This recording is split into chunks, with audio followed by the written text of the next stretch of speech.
basics. You can see over here, I'll adjust the 360 camera here, get you a better picture of that in a little bit. But we're going to go over some tips of how to get your prints to stick to your bed. I know a lot of people are having some hard times with that. With the holiday seasons coming up, actually just anytime somebody gets a 3D printer, the first problem that they have is how come my prints don't stick to the bed? Why are all my prints warping or not coming out very well, or why are they just not coming out at all?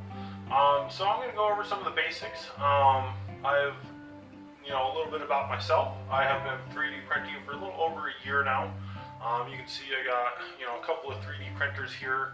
I've worked on other ones, and the one question that always gets brought up is, how do I make my prints stick to the bed?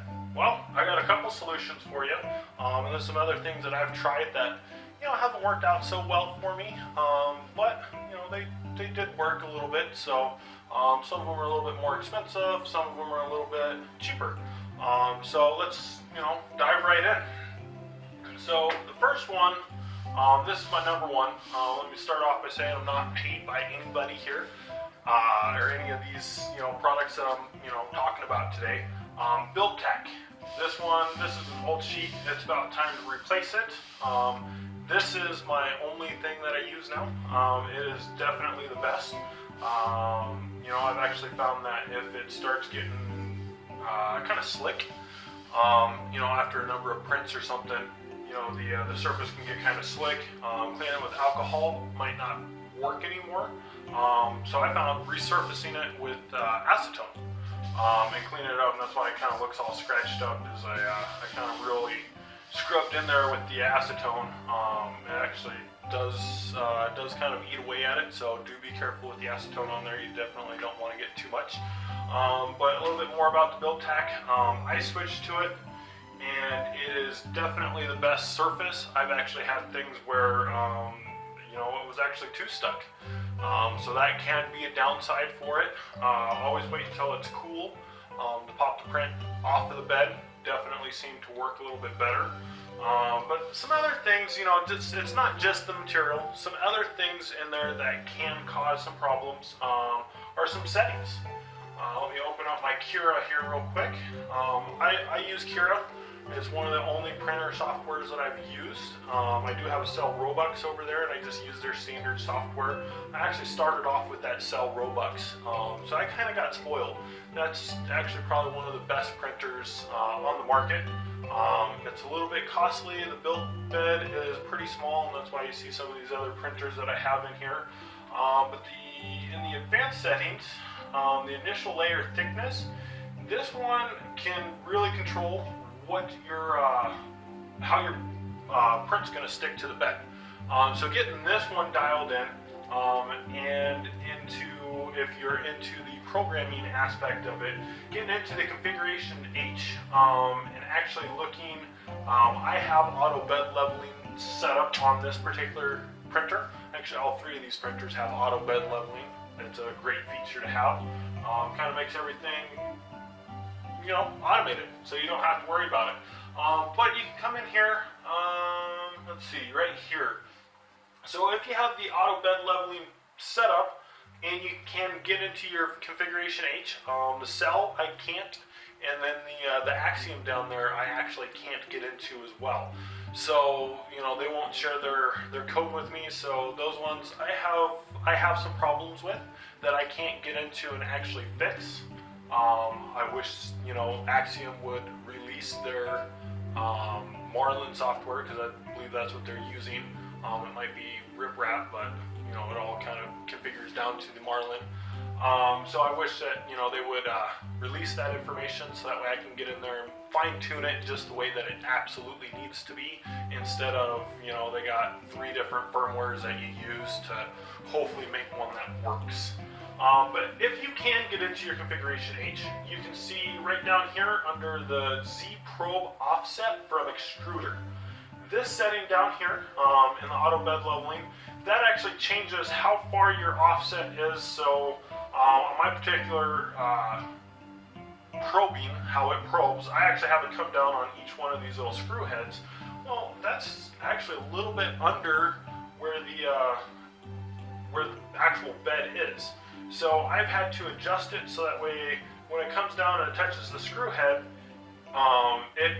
when it resets and says, okay, there's 0, now it actually goes, I have it at 0.2 millimeters up, and so I'm offset from my bed 2 millimeters up. So where the probing happens, it's 0.2 millimeters, a little bit higher, so that way it can account for this, for the build tack. The build tack's kind of a thicker mat. So those are a couple of big ones. Once again, this Kira setting here, if you're having problems, the first thing to start working with is this setting right here, or if you're manually adjusting your bed with these little screws down here, making sure that your nozzle is at the right position with sliding a piece of paper under there is what most people do. And then kind of what I've been doing is I'll actually eyeball at the start of every print and just make sure that I'm getting a nice smush. You don't want it to kind of, be completely flat and opaque on the first layer, but you do want a little bit of a smush so that way it's pushing down into the bed, and it works, a little bit better. All right, well, I'm over here. I'm actually going to step back behind the table here. I got some displays laid out, so kind of turn around or scroll around and follow me back here. Alright, so back here you can see I got a number of little different things here. The first one, most commonly, blue painter tape. Blue painter's tape is really good, works really well for PLA. PLA is not really the only thing people print with. A lot of people actually don't like PLA because it's actually very brittle.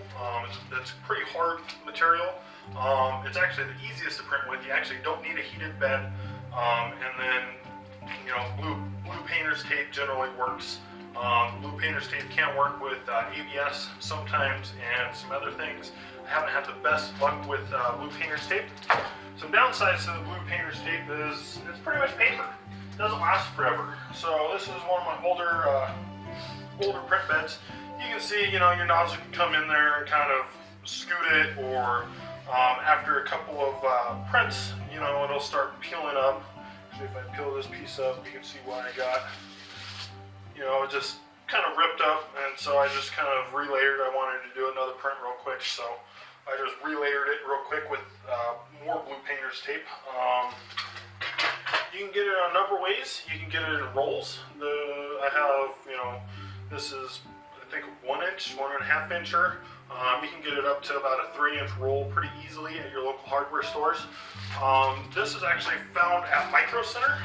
There's lots of places online that you can find it, but this is, for what it is, I think it's about 10 sheets in here. And this covered my build sheet pretty good. It's pretty much the same size. You can actually turn around and you can look. It's pretty much the same size as the build tack on there, and so there was some areas that were missing. But, for what it is, I generally print just in the middle of the bed, so it worked out really good for me. Since then, I didn't have the best luck with the blue painter's tape, so just like you, trying different options out there, trying to get something better. Blue painter's tape with glue stick. Elmer's glue works pretty good, but I started getting just the really cheap stuff at kind of the dollar store. It worked, just as well as the Elmer's glue, so you can save yourself a little bit of money there. Still not the best. So if the blue painter's tape kind of peels off with your print and you kind of get it stuck on there, you can wash it off. It's a little extra work. I didn't really like it that much. Hairspray alone on the aluminum bed sometimes works, sometimes didn't. Once again, mixed with the blue painter's tape, or even a glass bed, even with the glue stick, hairspray and glue stick were fairly similar. The hairspray I didn't like so much because you kind of get it all over everything. I didn't like getting it into my bearings on the rods, on the guide rods there. So that wasn't the ideal solution for me. Actually, when I bought that printer is it used to be a Hicktop Persa i3. When I bought it, they gave me a little sheet. This is just kind of a perforated waffle board, basically. This was for, what they said, ABS, you know, you clip that on there and do that. You can see, if you can kind of see through that, there's some ABS embedded in there. It made it really hard to remove the prints from the bed.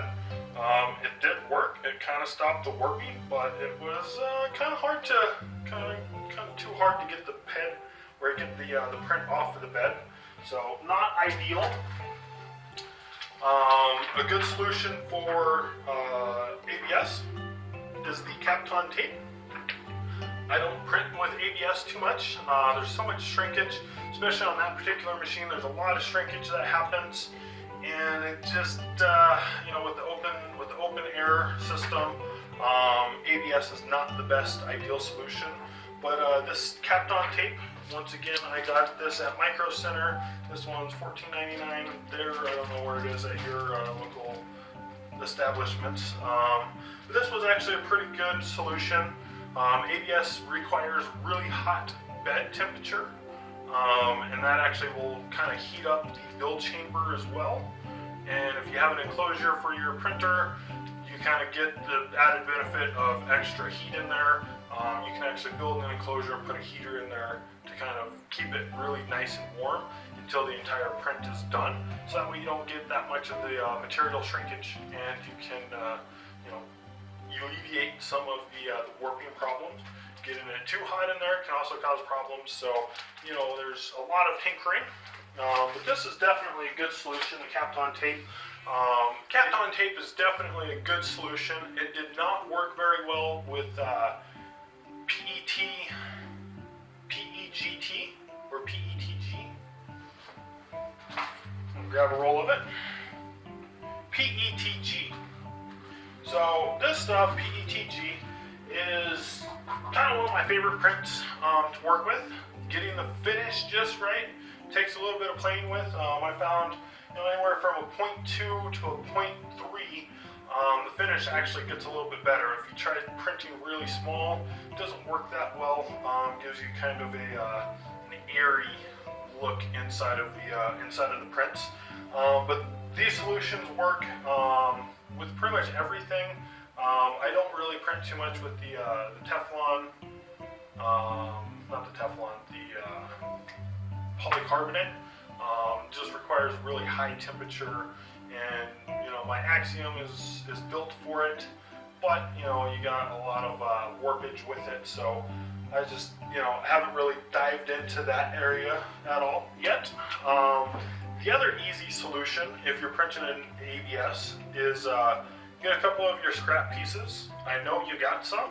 I try to do color matching, so if I'm printing green, I'm going to use a green ABS solution, and I'll throw a bunch of pieces of just junk plastic in there, and then I'll make some ABS in there. ABS dries very quickly, and so when it's on your heated bed, you know, it should dry out pretty quick. You can squirt that on there, kind of smear it around, and then, you know, in your print area, and that's a very good way to get the ABS to stick and stay stuck. Doing that on top of the Kapton really works well. The other way of putting ABS on there is you can take one of your prints that you've printed in ABS, you kind of pour a little bit of the acetone out, and then you just take it, you know, let's just say this is our build sheet. You just dump a little out, and then you just kind of smear it. It will eat away at one of your junk pieces. If you look on Thingiverse, there's a couple of people that have actually made some pieces just for that, where you just print out a little block. It's got a little handle on there, and then you can kind of do like a little figure 8 aspect, but you just kind of smear the ABS around, and eventually it actually eats at the ABS block that you have, and it will kind of you know, disperse the ABS solution, or it'll kind of make an ABS solution at the same time as spreading it out everywhere. Another thing, when you're using ABS, or when you're using acetone, you definitely want to use some acid brushes. You can't just use any old brush that you have lying around. This print bed, this comes off of the cell. This is their magic bed. It's very good. Sometimes I've actually used some ABS solution on here. Just I had some flatter pieces that didn't really want to work very well. So I would actually put some acetone solution on there and kind of make it work. You can see it wasn't the best idea, kind of ate away at it. But this, whatever their solution is, sell Robux. If you have a smaller print bed, you can get this stuff. I imagine at some point some company's going to make this available in bigger sheets that you can cut to your dimension. But I'm still not exactly sure what this is, but I do know that it works very, very, very well. So that's going to be, you know, probably your number one thing if you could get it. But until then, the build tack is still my number one solution. If you have a glass bed, printing PLA on a glass bed, if it's perfectly clean, I'll actually clean it with the acetone and scrub it down real good. If it's perfectly clean, printing straight on the glass bed is great. This is actually one of my sheets out of the Axiom. I've got a lot of these sheets. If you look right here, in that area, I'll try to rotate it around so that way you can see. If you look in that area, there's actually a chip. Well, they have their own special solution, Wolf Bite. I have a couple of different of these solutions. The Wolf Bite regular, when I first got it, they must have just been coming out with it or something. It was too strong, and it would actually chip out. This is supposed to be some sort of volcanic ash ceramic. It would actually pull off glass or the ceramic off of the print bed and put it on the bottom of the print. So that's not very good. That's not what you want. But they came out with a new formula, I guess. This is just a regular Wolf Bite for ABS.